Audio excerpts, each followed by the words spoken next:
This is a special episode, and you may be wondering why. Because it's the first time I'm doing the special marketing live show in portrait mode to Instagram, and I'm really kind of relieved because this was the first time I've started this intro because I just made it last week and everything went okay. Nobody got injured.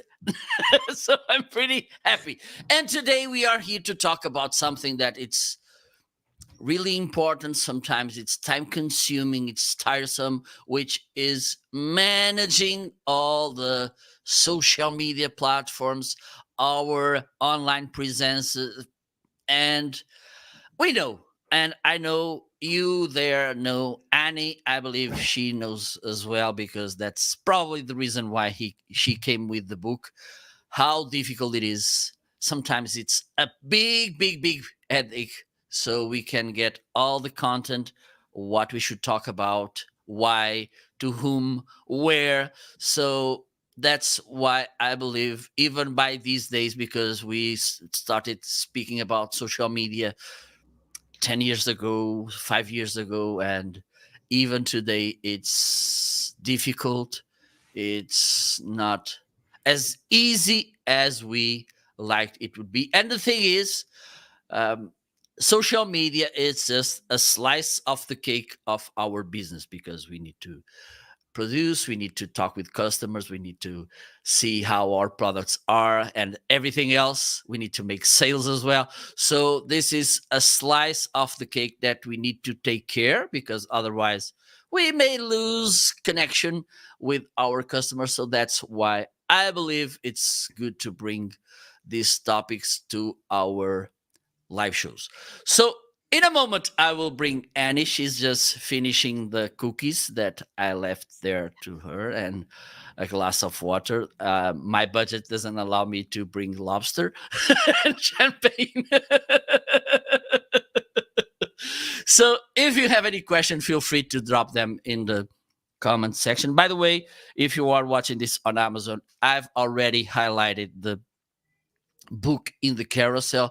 If you are watching this on Facebook, LinkedIn, YouTube, Twitter, probably you can see in the video description the link to get the book. If you don't see it, come to Amazon. The link, it's in the video description, marketing.live, and then you will have an easier way to get the book just by clicking and in the carousel, and you can get the book. If you have any questions, feel free to ask. If you have any doubts, feel free to ask as well. And by the way, I have in the video description as well the links for you to try StreamYard, which is the platform that makes possible this live show. So let's bring Annie, because I believe she's ready. Hello, Annie. How are you? Marco, it's good that you didn't have I don't have lobster in and champagne in my rider. So even if you had said that you had the budget for it, I would said no, that's not what I do. That's not part of my process is lobster and champagne. So cookies and milk, perfect. Okay, let me share this. I'm kind of addicted to seafood, so I Uh-huh. would took the whole lobster without any problems. So, Henny, first of all, wishing you a nice new year, because I like to say, for me, new year, the wish is till the end of January. Okay. Okay, and also it's my live show. I do.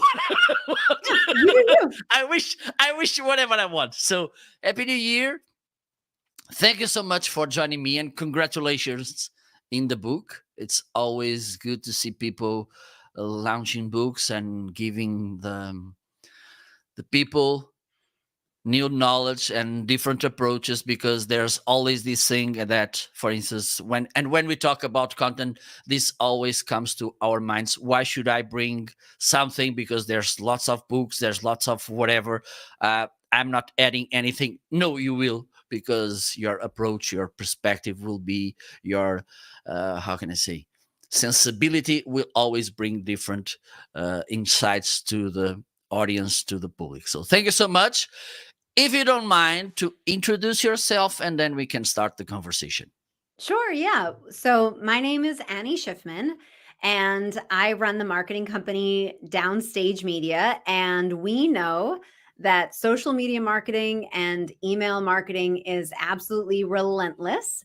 So at our firm, we help to create and automate content so that way you can free up time and do the things in your work that you love to do.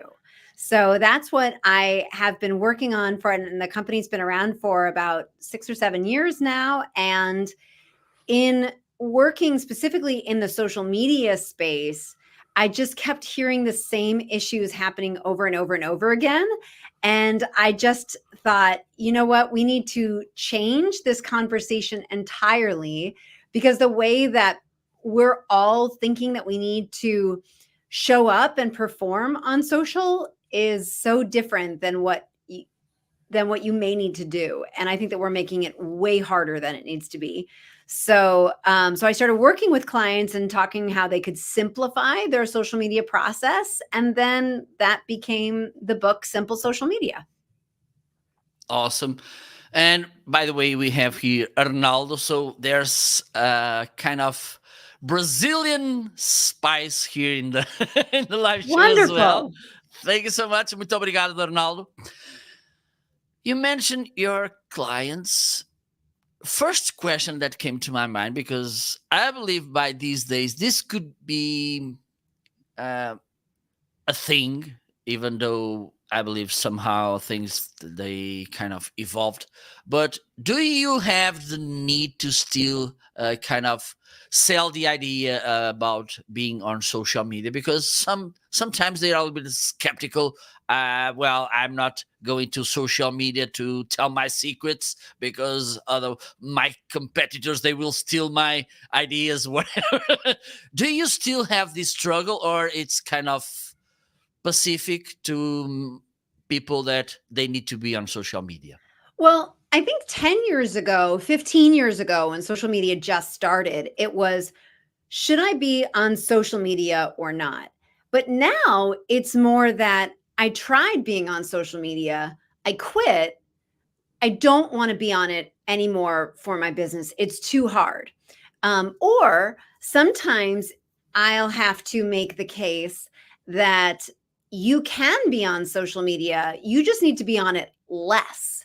So people will think that they need to be on every single platform, and oh, Threads just started and TikTok started a few years ago, so now I need to be on there as well. Like I need to be in all these places all the time. And so the question is not whether or not you should be on social media at all.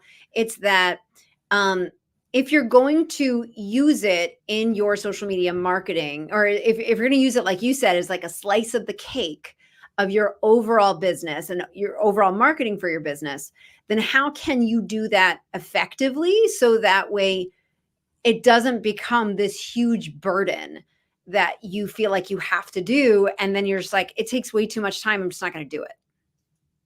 Absolutely. And I can talk about myself. There's these struggles, because it's not just one, there's lots. One is, and it's problematic, is the fact that we tend to compare, and this is, thankfully I never felt that, but you can talk about it, because it's always, it's also and always also as a thing, the imposter syndrome. But Mm-hmm. for me, it was not, I never felt this imposter syndrome, even though I like to say this, at till some level, the imposter syndrome, it's something good, because you know that you should deliver something meaningful, something good, something relevant to your audience, which I believe if you just stay there, it's good. It's kind of being Sure. accountable of being good in the delivering you need to do. But this was something that sometimes social media, it's kind of the not so good side, and I want to ask you, how do you embrace this when you start comparing with your competitors? For instance, oh, they Right. post too much, they have too many likes. They have better content than I do. They are in XYZ social media platform and I'm not. Right. Well, there is a song. So first of all, I love music. And throughout the book, I oftentimes will talk about different pop songs that help get the ideas across. Um, and this is one that's not in the book, but one that has really resonated recently, which is so there's a musician. His name is Ben Folds. I don't know if he's big over in Portugal or Arnaldo in Brazil, but his name is Ben Folds. He's with the Ben Folds Five, big band in the '90s in the U.S. anyway. And he has a song called "There's Always Someone Cooler Than You," and that's like that. You see that all the time, right? There's always someone who's going to have more than you. There's always someone who's going to have more money than you. There's always someone who's going to have more followers than you. I mean, if you look at me on Instagram, I have very few followers comparatively, right? Very few. If you look at me on LinkedIn, very few followers. You could very well think to yourself, how the heck does this woman possibly know anything about social media? She has so few followers. What does she go on? So here's what I would say. When you feel like you are comparing yourself to other people, you need to figure out what are the metrics that make a difference to you and your business to make it worthwhile for you to be doing this for your business. So for me, I look at, do I have enough leads coming in? Do I have enough revenue? Like, is revenue growing the way that I want revenue to grow? Do I have repeat customers? Like, do people renew with me? Do people add on additional services to what they're going to do? Do they have me come and speak to their company again about different social media strategies, right? Like, that's how I know that social media is working for me, because I know that I get new people into my pipeline and I will ask them, how did you find out? And they'll say, I found out about you on social media. They may find out from something like this, right? Or maybe a podcast or whatever, but I'm usually amplifying that on my socials. So that's what I think is really important. So you can look at, am I hitting the key metrics that I want to hit? If you are, then great. Then you don't have to worry about it. It's the follower count is completely irrelevant. It's natural whenever you see something that is, quantified like that, you want to be able to do this. But at the end of the day, it's not necessary. I mean, my business quadrupled from 2022 to 2023. Did my follower count quadruple? No, didn't need to. Absolutely. And you were talking, and there was a metric, and because there's this, I believe at some point this metric thing, it's kind of a little bit crazy, because the thing is, it's good to look at metrics, but also it's good to understand what's behind the metrics. And also there's things that you can't measure at all, but are so, I believe that's what it makes the difference when we talk about giving the click. It's not, it doesn't come on metrics. And there's, for instance, there's this struggle I had since I started live streaming back in 2015. Well, back to those days, metrics were not even a thing. Like, you're doing live streaming, you're crazy. So end of story. So you're not allowed to speak in a serious way to us. So, but the thing is, and I want you to give your opinions about this, because I believe this is pretty important as well. Because I had this struggle since the beginning when I started live streaming, because I like long form content. I believe that if you want to engage with your audience, if you want to be seen as someone who knows about something, you need to provide big or long content, because I don't believe that people will buy from you because they see you dancing on TikTok, short form videos, or sharing short form content. And just to say this, sometimes we rely too much on those average viewership metrics, and they don't say anything, because let's think about this. 20 people, they come by accident to your video. They kind of start seeing, I don't like this. After 2 3 seconds, they just leave. But in these 20 people, there are, for instance, two that are your target market, and they see the whole video, and they, okay, I want to, at least I want to know more about any, I want to keep listening, watching any content. So let me go with this. And hopefully they will buy after a while, or they will buy right away. And the thing is, because there were 18 people or 20 people, wherever, that just saw this short slice of video, they will tell you that your videos, they are too long. And then you will realize, oh, I need to make shorter videos. No, you need two things, I think. Or you can keep doing the way you do, and you don't care about those people that they don't like your content, and or they don't need your content, and they leave after seeing. It's kind of, we need to understand this as business people. And also, you will may think, okay, I don't need to make shorter videos, maybe I need to make better videos, because I have Right. two things that came to my mind last years. One was already on my mind, but the other one came really last year, because I don't believe that when Queen were composing the Bohemian Rhapsody, because this is kind of the music, they will Sure. say, oh no, this is too long. Let's make this 2.5 minutes because it's too long. Nobody will listen to the end because whatever. Or if you look to the videos with more awards last year, The Whale and everything at the same time, whatever, I never know the whole name. Yes. They were videos, the shorter was 1 hour and 50 minutes long. So don't tell me that people won't listen or see if Exactly. they are too long. Right. Precisely. If it's interesting, they will keep watching it. And so also it's thinking, and this is a big point that I talk about so often, which is just, you don't need to be everywhere. So this way you can be really good at a couple of places where you are, right? So you can really hone in. So if you know that you are committed to doing a blog, for example. So I like to do long form content. I blog. I used to blog weekly. Now I blog every other week. And so I know that, oh yeah, I want to be doing that. I want to be really good about that. Now, of course, since that happened, then podcasts have become huge. All of these other things have popped up since I started blogging 7 years ago.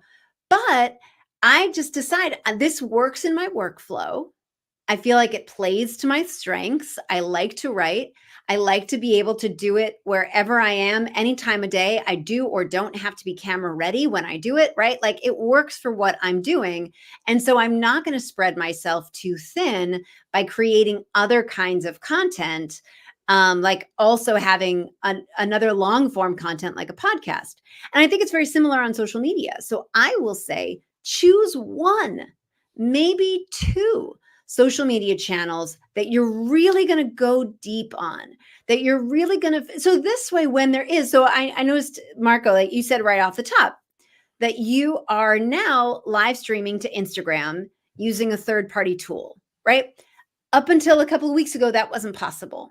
But because you're committed to live streaming, you know that you're trying to make that content as good as you can, then you know that. And you spend time on Instagram. And if that's one of your main platforms, then you know that these new features are coming and going. These new changes are happening. So you're able to navigate them a little bit better versus trying to figure out all of that stuff when you're stretched too thin on too many different platforms. So that's why I say that if you just focus on one, maybe two, plus growing, so two social media platforms not owned by the same company, plus growing your email subscriber list, plus a piece of long form content. That's really kind of how you can build your content, your content marketing cake, or bake your content marketing cake to go with your analogy from the beginning. Absolutely. And I was looking at your book, um, and there's something that caught my eye because, and this comes in the flow of the conversation because, again, Wait, do you mean this book? This book right I need here, to, I need, Simple Social Media? yes, I believe that's the book. And by the way, if you are watching this on Amazon, it's right now highlighted in the carousel. If you are watching this on Facebook, LinkedIn, YouTube, you have the link in the video description. If you are on Instagram, you can ask me if you want. And on well, X right now, you can ask the link as well. And there's something about repurposing that I believe we need to talk about this. We need to face it. Yeah. And the thing is, and again, I was kind of stoned by the crowds when I was talking about the um, the long form videos. And the thing is, right now we see that one of the practices that almost every people is doing is getting those long form videos Mhm. with the help of the AI, and we will go to the AI as well. We Okay. need. Cool. So the thing is, and again, if you do things with the right intent, with that serious approach, being kind of okay, I need to bring the better content, the best content I can, so people will recognize me, not just putting content by the sake of putting content. Then you will have these little nuggets, these little slices that you can share and keep feeding the monster. Your thoughts about repurposing, good practices? How do you plan it? Yeah. So here's what I do. So I created an analogy or a mnemonic device for knowing what kind of content to create and how often to post it. And so it's the word pager, which is, I don't know if Marco, if this was the case when you were growing up, but when I was growing up, in the 80s and 90s, people would have pagers or beepers. Did they have those when you were growing up? Well, well, I think they started being a thing here when I was around 16 or Okay. so. So I think I stopped growing at 15. Okay. So there you go. But yes, I So, got it. but yeah, I get it. so they're a very simple communication device, right? And Yes. so I like that because when I would sit down to meet with clients, I would say, okay, there are certain pieces of content that I want to get from them in this meeting that we have. I don't have a lot of time to speak to this subject matter expert. So I want to figure out what stuff we're going to create. And so that's how I came up with these letters. And one of those letters is the letter A, which stands for articles. Because originally, the client that I was first working with, he would oftentimes appear in the local newspaper and the local magazine in these articles. So I'd say, okay, do you have any articles that are coming out in the next month? And he would say yes. And so here's my point in repurposing. First of all, I think it is important if you're going to, number one, be a guest in someone's article, or for you, Marco, on your show or on someone's podcast or someone's YouTube channel. I think it is a nice thing.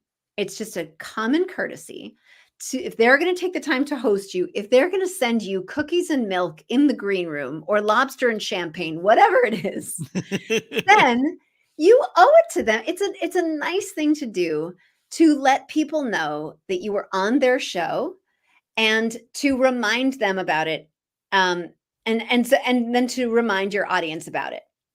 So that is one thing that I like. I just think it's a nice gesture to do as a guest. Now, if it's content that you have created, then I also think it's great to repurpose it on social media, because you want to make sure, because the issue that I've seen happen with companies is that they'll have an SEO company create their blog posts, And then they'll have a social media agency create their social posts, but then the two of them never meet, right? And so this way they get to work together.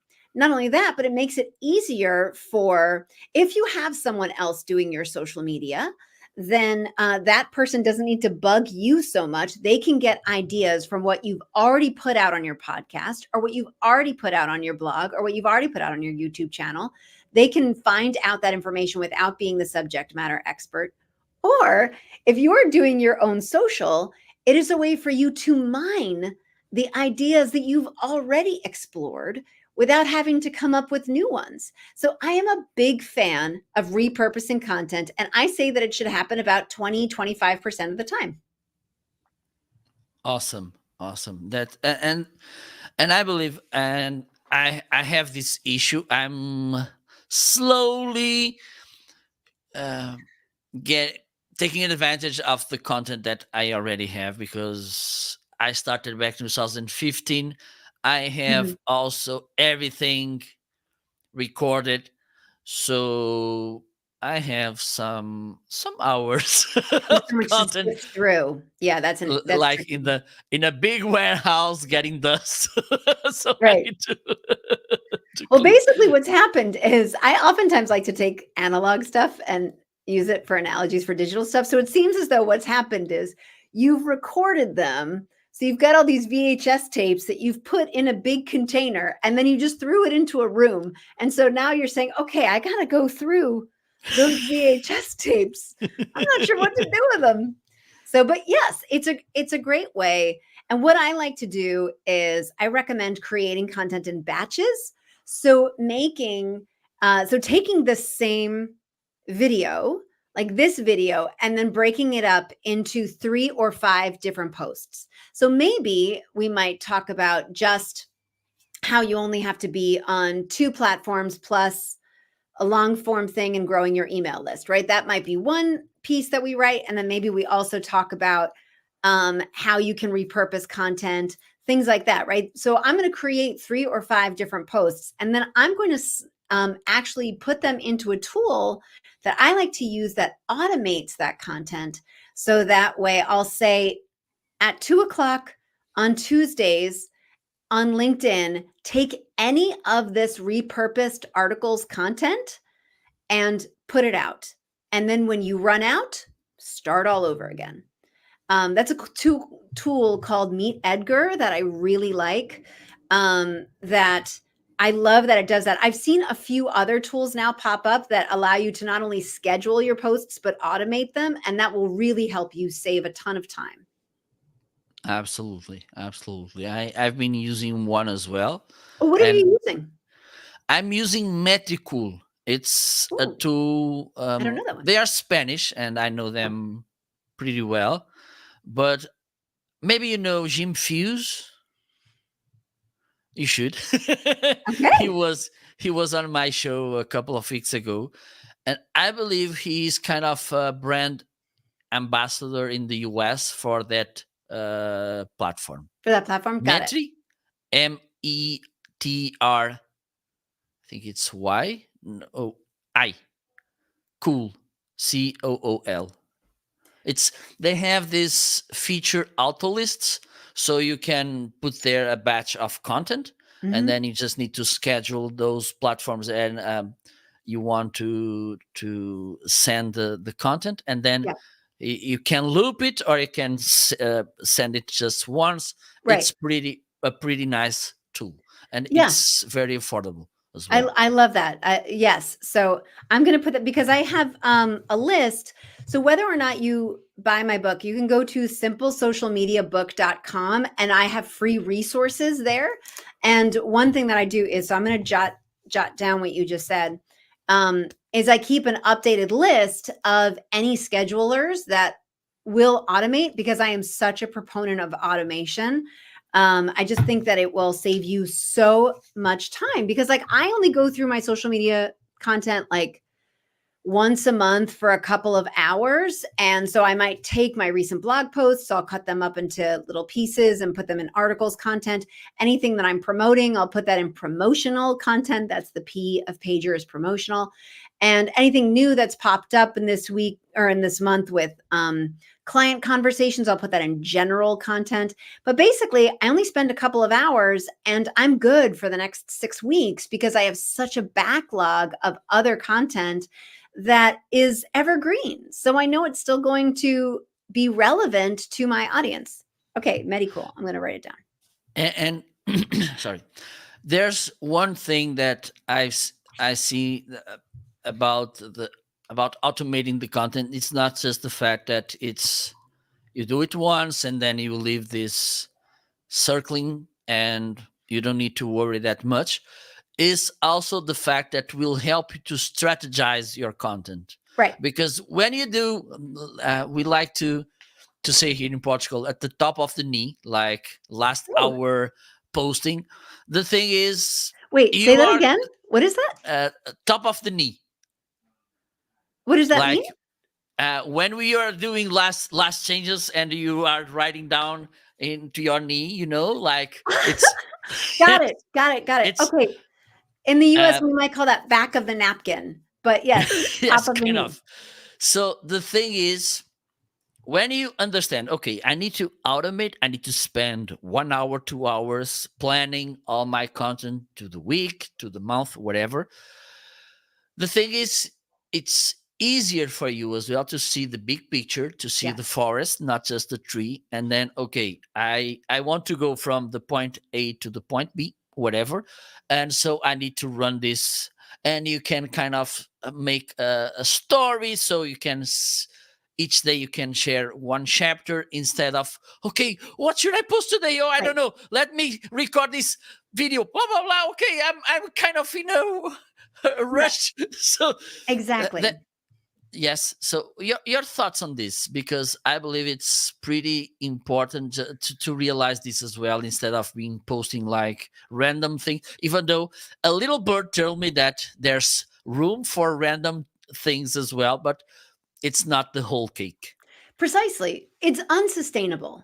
I mean, the fact of the matter is, if you create a post, if you think of a post that morning, or if by the end of the day you're hoping that you post something and it is now, after dinner and you're tired and you're trying to come up with something and you just fling something online, you can do that and you can get away with it, but you're not going to be able to get away with it for long. And I think so much of what's really important when you're doing social media marketing for your business is that you really want to professionalize the operation. So you can't do that for very long. It's unsustainable. So it's vital. You always have to have a strategy before going in. And now I recognize that not everyone is steeped in social media strategy for 10 years the way that I have been, which is one of the reasons why I wrote the book, because I found that, yes, platforms are going to change. They're going to pop up, they're going to get really popular and really hot, and then they're going to lose steam and something else is going to pop up, or certain features are going to be a really big deal, and then they're not going to be because there's a new feature that's a big deal. But I have found that by making sure that you have a steady stream of content that is promotional, that points to your long form content, that like those articles, the general posts that are just general helpful nuggets of information, engagement posts that are designed to get your audience talking and responding to you and giving their 2 cents. If you have a nice steady mix of that, then you're going to have a professionalized operation. You're going to have social media marketing that you can rely on, that when somebody says, hey, where can I find you on social? You won't wince and be like, oh, I'm on LinkedIn, but I haven't really been on LinkedIn in a while. And so things aren't really updated and stuff like that. Like, you don't have to worry about that. You could be confident that what you're putting out there is relevant. It's about your audience. And you've already got that baked in strategy because of what I go through in the book, because of that PAGER method. Absolutely. And a little bird told me also, and I love this bird. Yes, it's because the thing is, he was working on Twitter, but meanwhile he was fired. So right, got it. He was replaced by a letter. Just a So, letter. So he's got things to do now. So he's going yes, around. yes. And he knows things, because Like, he was there for a while, so he knows a lots of things. So, two things, but they came, they are in the same page. One, which criteria should I pick to choose where I should be? okay. And also, what can I do? Because this happens as well. And I believe that with so many new platforms coming in and out, and sometimes we have this kind of gold rush that we should go, oh, Threads, it's there, let me go to Threads. Oh, Right. why, otherwise I will miss the FOMO. The Yes. FOMO, it's there too. So how should we pick the right platforms, how we should be there, and what should we do with those platforms that they're not a priority, but somehow we need to be there as well? Okay. So every marketer you talk to is going to say that you should be on the platform where your audience is. And I agree with that.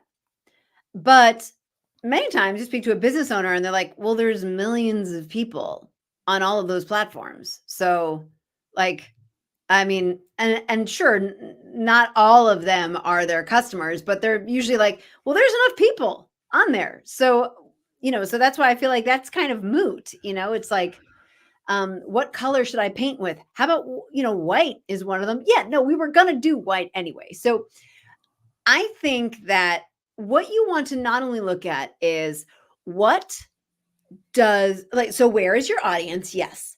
But two, what are your strengths? Right? So if you are really good on camera, then you might want to go with a platform that is a little bit more video focused, which right now is Instagram, is TikTok. So you might want to go there.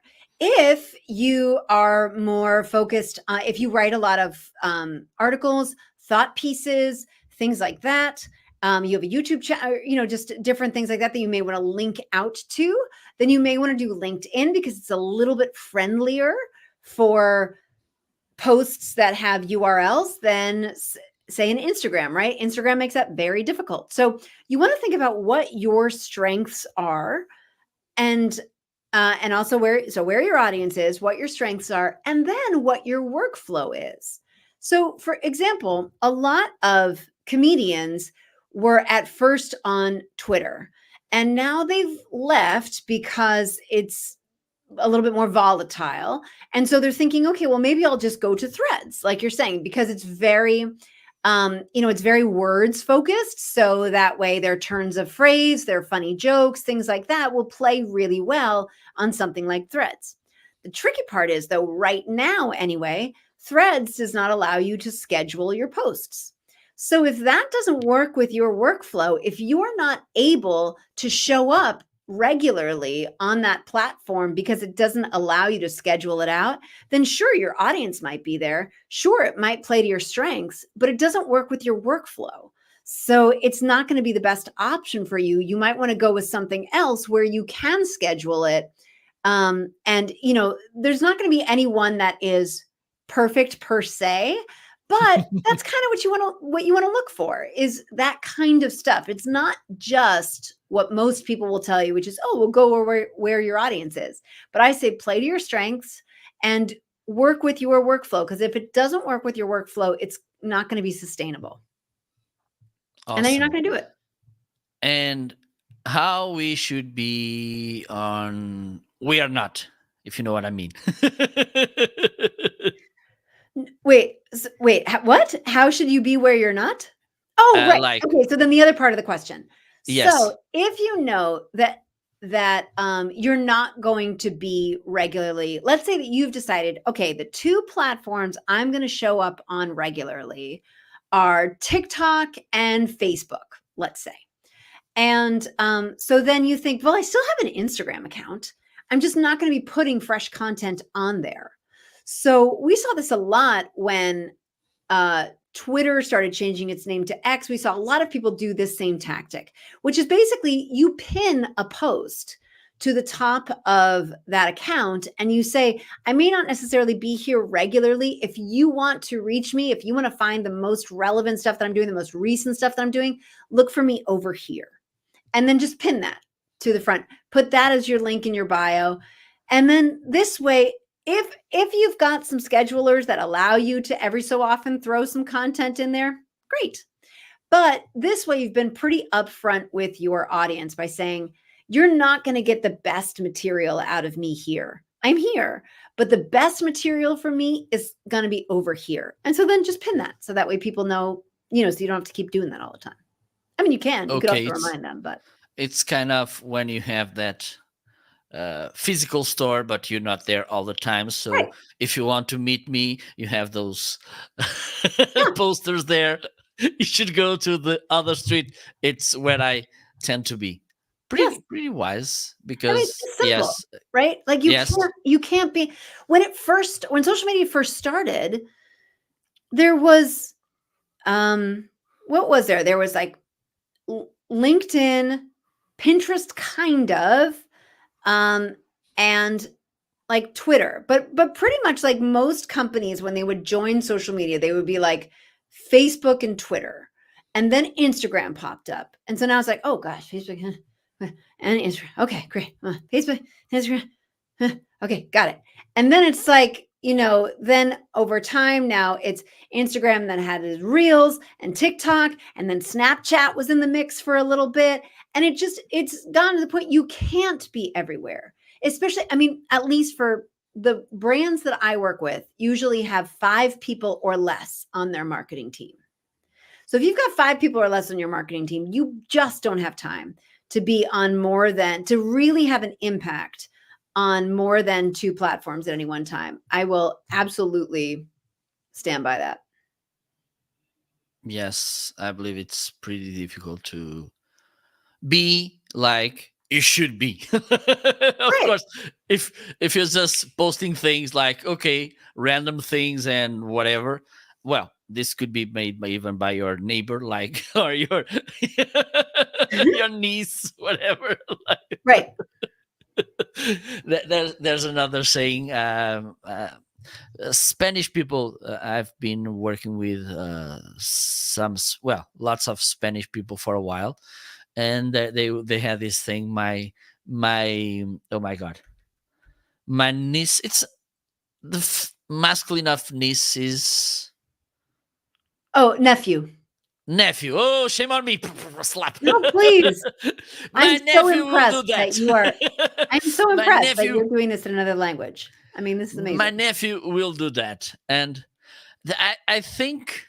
Oh yes, in late September last year, I went to a congress in Spain, and they had this kind of headline, pretty nice and wise and smart, which was, we gathered the best nephews in the market. We gather the best nephews in the market. Yes, because there's this thing, oh, I'm not paying anyone to make my social media or to make my website, because my nephew will do that. My nephew will do it. Yeah. Because they are young, they are in social media, they post videos eating or bikini whatever. Right. They say, they know this better than I ever will. They are good to take my social media. So they came up with this. We gathered the best nephews in the market. That's so funny. I love that. Absolutely. So we need to talk about this. What? Annie. Okay, let's get AI. All right. AI. Ladies and gentlemen, we're getting serious right now. Okay, so I'm ready. Ladies and gentlemen, it's time to talk about a hot topic of the moment. Time to talk. Why should we use AI and how? And the thing is, it will come up tomorrow. Book the 100 predictions about live streaming and social digital media, and this year I have again my prediction, even though I think it's a little bit, how can I say, too much for me to say that it's a prediction. I don't think that I'm this kind of person that reads the future. Okay. It's even difficult for me to read the past. I can tell you. But the thing is, my recommendation, I like to say it as a recommendation, is like this year will be the year of the delegation. And when I have the Asian, it's AI. Uh-huh. Like, Right. I like to make this kind of little games with words. I know your So marketing yes, live show. like that, for instance, like that. So let's make this on layers like the onion. What do you think about AI? Okay. If you think there's a space for AI on social media, and how? If yes. Well, I think that AI is already a big presence in social media. You can't put that toothpaste back in the tube. You can't put that genie back in the bottle. And I think that's great. I think that when there are tools that will help a marketing team of 5 people or less save time, it's really helpful. Here's where I like to use AI. So, for example, on engagement content, right? So, I like to use a tool and basically say, give me a bunch of open ended questions about this topic that is for this group of people. And it will give me a bunch of open ended questions about that topic for those people. And I love that because I'm going to post those on LinkedIn. I'm going to post them in, I'm going to put them in my content library for engagement content. Obviously, I'm going to make sure they're not weird, but the ones that seem relevant, that's just helpful for me.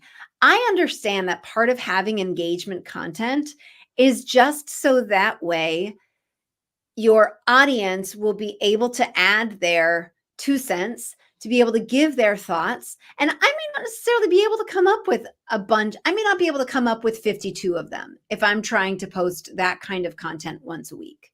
So I like to have AI give me a little bit of a boost. So that's one really easy way.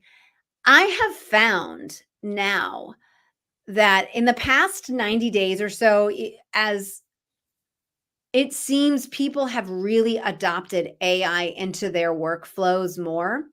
I have leaned into the parts of my voice and my writing which are way more which are very unique to me, so that way people know that I wrote it. I mean, I recognize that, like, people, that you could say to the AI, do it in my tone of voice and blah blah blah, but I just find that there's certain things people know that I'm going to talk about 80s and 90s pop music, and I'm going to give different examples that relate to that. They know that I'm probably going to talk about something that's analog and related to something digital.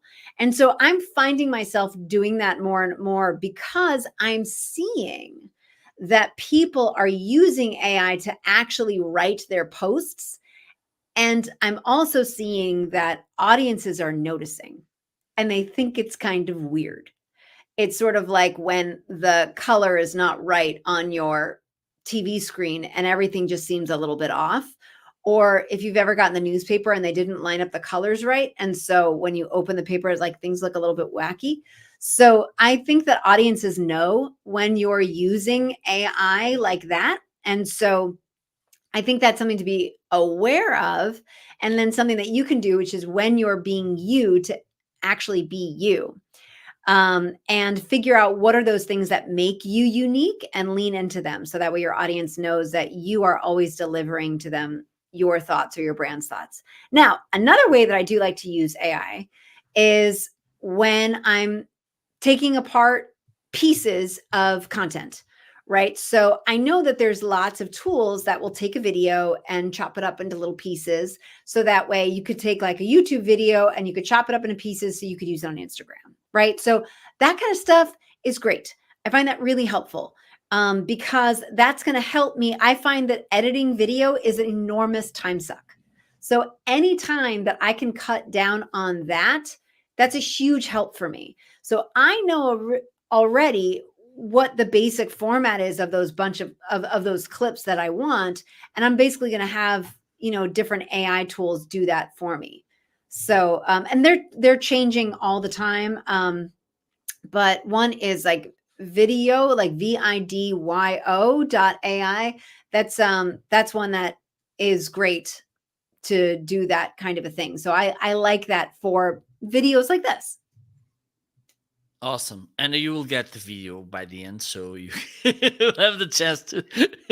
Marco, you're too kind. You're too generous. to use it. So there's this last letter in your pager method. Yes.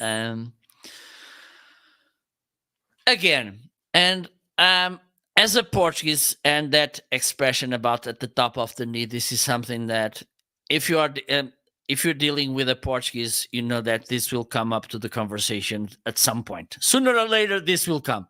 One of the other things that I do is remote live production. So I'm there running shows for other people, and I had this client. It was 2 weeks or so before Christmas. They came the 1 week before. Sorry, 1 week before the event, and they say sorry for the short notice, but we were kind of.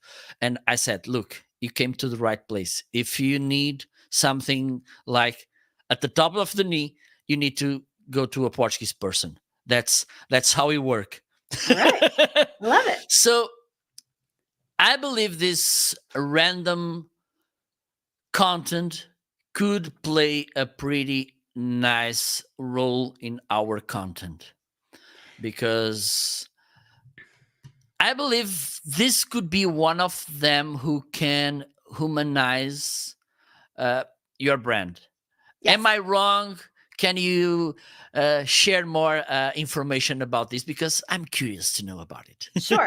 So random. So PAGER, promotional articles, general engagement, random. That's what R stands for. There's really a bunch of ways that you can use random content. So one is, yes, that could be all top of the knee, or in the US, we might also say, so top of the knee, now that I understand the expression more, it's really on the fly. So in the US, we would say this is on the fly content. So you could go in there. If you're posting PAGER once a week, then you figure once a week you actually get in there and you go live, or you just, you create a story, something like that, on the fly, top of the knee. That's one way to use random. Now, some tools, some automation tools, some scheduling tools will allow you to just have a dedicated day in your calendar where you say you can pick anything: promotional, articles, general, engagement. I don't care. Pick any of them at random and post it on Instagram at 10 a.m. on Saturday. And then it'll just pick randomly from that group. If you don't have a tool like that, you can do something on the fly, or you can just say, I'm going to just pick something else from P, A, G, or E, and I'm just going to have that letter go in twice that week. And so if you're scheduling something out, so this is great if you have something that you're trying to launch or something that you're trying to promote, because you want to talk about it twice as often during the week than you normally would, right? So just things like that. It's a way for you to make the most. But that's why I'll oftentimes say, if you want to post 4 or 5 times a week. So the P, the A, the G, and the E are vital.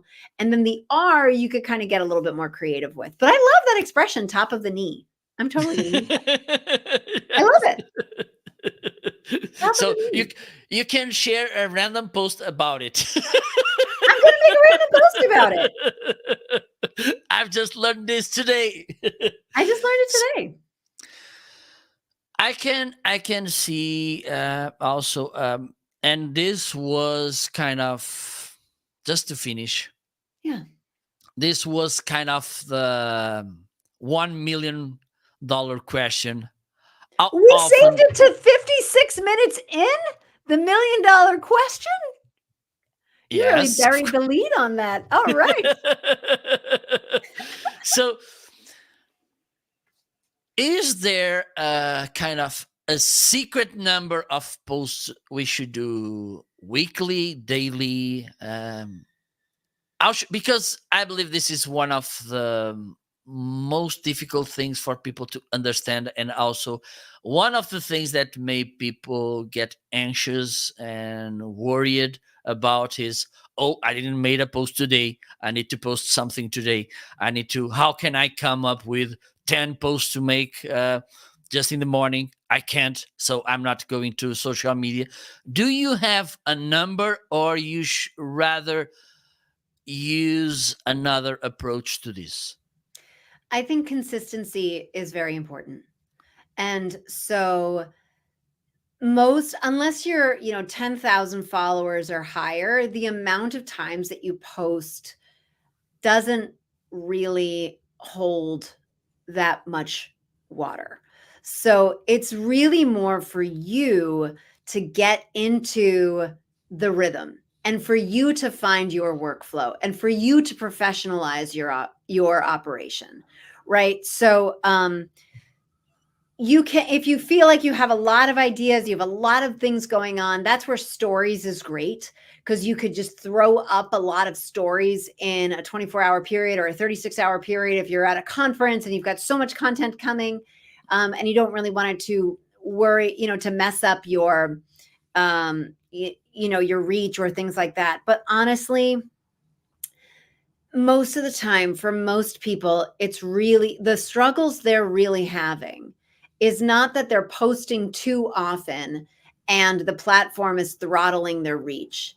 It's that they can't get it, they can't find the right rhythm to be able to consistently show up. And so that's what I think is more important to focus on. There's a million different aspects of things. Should I put a link in the first comment, or should I put a link in the post, or this or that? All of that stuff is going to change all the time. But you just want to be able to show up consistently for your audience in a way that makes your brand look great, and let your audience know that you understand what their problems are, you've been in their shoes, and you know how to solve them. And this is how they can get started with you. That's it. Absolutely. And I'm a huge fan of consistency. The other day I was searching on YouTube because I was sure that I made a video about it in Portuguese, about why you should be consistent. And the thing is, one of the reasons is because you won't improve without being consistent. There's no Right. way. Consistency, it's a way of practicing. Also, you won't be seen as someone that is serious about something if you're not showing up often. Yeah. Like, I don't know about you, but I've seen lots of comments that they came into social media platforms. They were kind of 15 days, 2 weeks, because here in Portugal we like to say 15 days. It's 2 weeks. I don't know Mhm. how, because we have this extra day. That's something that coming up with extra things. So the thing is, they start posting every hour, blah blah blah blah blah, and then suddenly they disappear. And I believe that's why it is. There's lots of reasons why it is important to be Yeah. consistent, even though it's not enough. Because I've read this book, Bounce Effect. I think Hmm. it's. I don't know if you read the book by Malcolm Gladwell, Outliers. I did. So Bounce, it's kind of related with that 10,000 hours of Got it. deliberate practice to become someone big in your field. And there's this thing. If you just do because it seems to be nice to be consistent, like click the go live button and then you start talking, and then by the end you just end live and you go. consistency won't make a big difference, because if you don't evaluate, if you don't look Right. at what you're doing, if you don't want to improve, consistency by itself, it's not enough.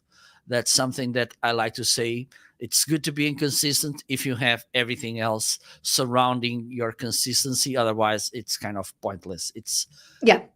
likely a waste of time. But it's better to be consistent. It's a step ahead from the other people. No No argue doubt here. about it. Yeah, no doubt at all.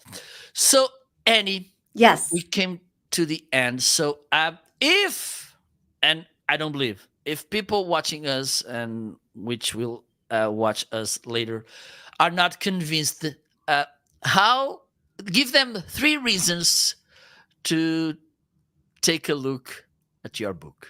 Sure. So, one is it's going to be an evergreen strategy that you can use on your social media that I have built from over 10 years in the social media space. So, with trends coming and going, this is what you can rely on. It's a strategy and a cadence that you can use with your social, even as the landscape changes. So, that's one. Two is that there are a ton of extra resources that you can get access to. So it's not just the book. It's that once you get the book, then there are so many other videos, there's other tools, everything else is linked out. So you can go to simplesocialmediabook.com and get all of those resources. So that way it really becomes like everything that you need to get going consistently. And three is that if you know that there is no way that you are going to be doing the social media for your company, you have someone else to do that. You can then say, here, you know what? This is going to give you the strategy. I'm on board with this. And so you hand that to your social media person, you hand that to your social media team. And then you know that everyone has a consistent strategy that they're going to be using and working towards. This becomes your training manual. Nice. Pretty nice. And where can people find you? So you can find me at simplesocialmediabook.com. So that's first where you can go and you'll be able to find what platforms I'm on. But most of the time, I am on LinkedIn and Instagram. Those are the 2 places where you can find me, Annie Schiffmann. Notice all the extra letters in my name.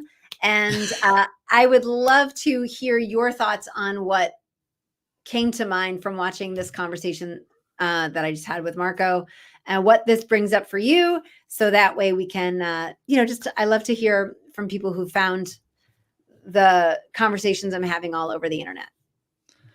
Awesome. Awesome. So, Annie, thank you so much for joining me today.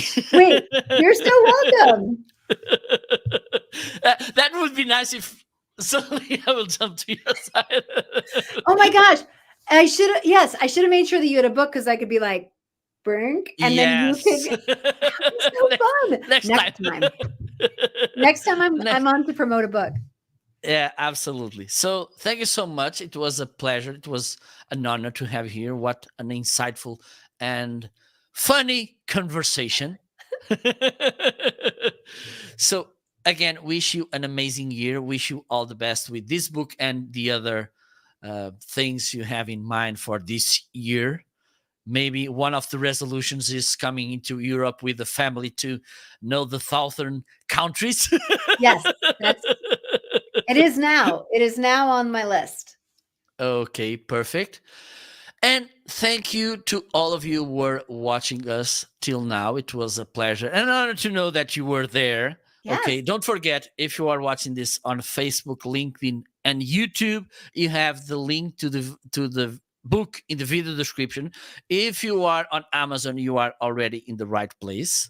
Okay, if you want any, because I believe that you have a direct link to your book to buy from you, you can put it in the comments on LinkedIn. Okay, feel free to make it. It's free. Yay. So thank you so much. It was a really nice conversation. For sure, this will be kind of release some little nuggets from this conversation soon. And by the way, don't forget, now it's time for me to promote a little bit because tomorrow the book 100 live streaming and digital media predictions will be live tomorrow, and I have there one chapter dedicated to AI and lots of amazing people, and some of them they are already good friends even though we never met in real life. It's funny, this this thing that we never met in real life and we I know. It's became so wild how friends. that happens now. I know. Yes, absolutely. Absolutely.